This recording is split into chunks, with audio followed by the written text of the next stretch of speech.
Sullivan thrived in many ways. He had a beautiful APGAR score in the hospital, no problems really in the hospital, but he was extremely sensitive from day one.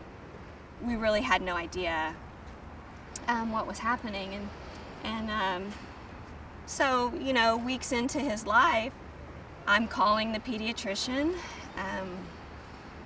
you know, like I think would be the normal thing to do. And I'm just hearing, oh, he's fine, this is normal, you're a new mother, they thought I was a little crazy. I look back on that and I think I should have been more proactive. I should not have accepted what the doctor was telling me, even though it's what I wanted to hear. You know, I wanted to hear that he would just grow out of it and it was just a little odd quirk. But deep in my heart and in my gut, I knew better. And I should have been, and I wish I would have been braver to just kind of explore that a little bit more. And it was then that, at the urging of my mother and my stepmother, who are both in public education, they urged me to contact my school district and to get him evaluated through the team there at the school district, and produced a report that really shocked me, and it kind of brought me to my knees, because as I read it, they were exactly dead on. And what they were saying was, we think your child has autism. I mean, you guys, it was just crazy. I would get on the computer and create what I refer to as social stories to help him understand what was going to happen throughout the day. But it was literally a PowerPoint presentation where I would visually show pictures to my child of every step of his day.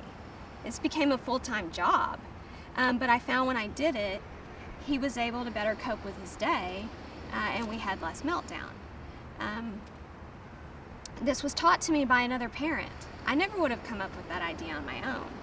As for Sullivan, we changed the diet, and within 3 months, he was speaking more directly to us. And we began researching stem cells. And I put a lot of research into it. This is something that I went into it when I first heard stem cells and the word autism put together. I thought, I don't get it.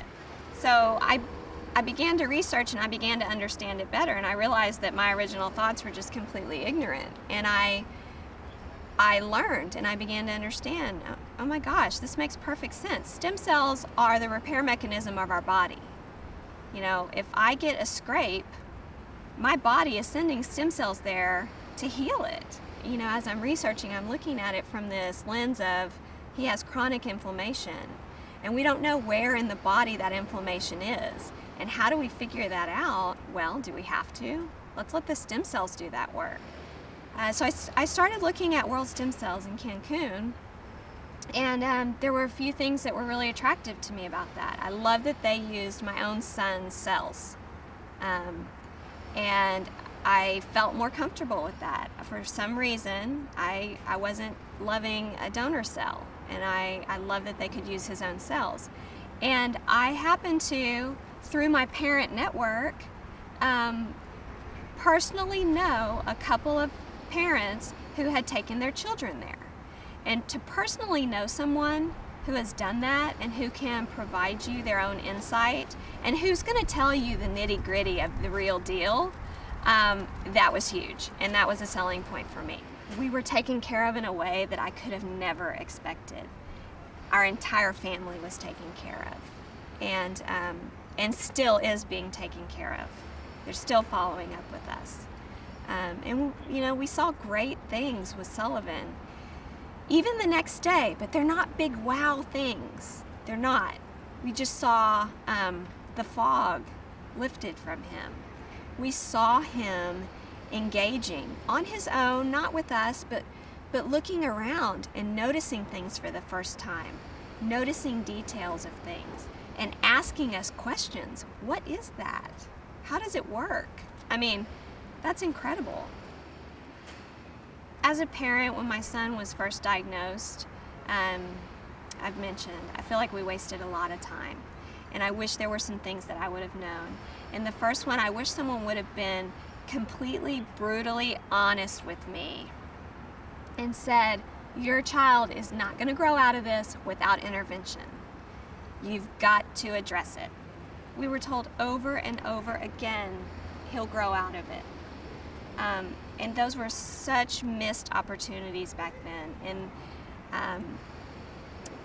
we wasted a lot of time, to be honest, and I can't get that time back. And I want people to understand that there should be a sense of urgency. And then I would say, don't be afraid to fire your doctor.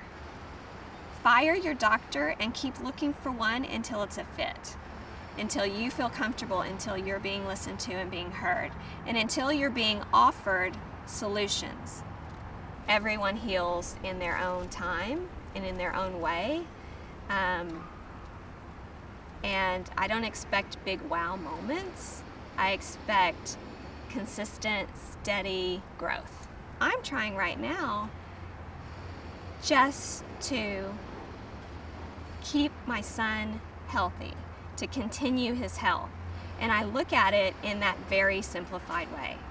Health and wellness for my child.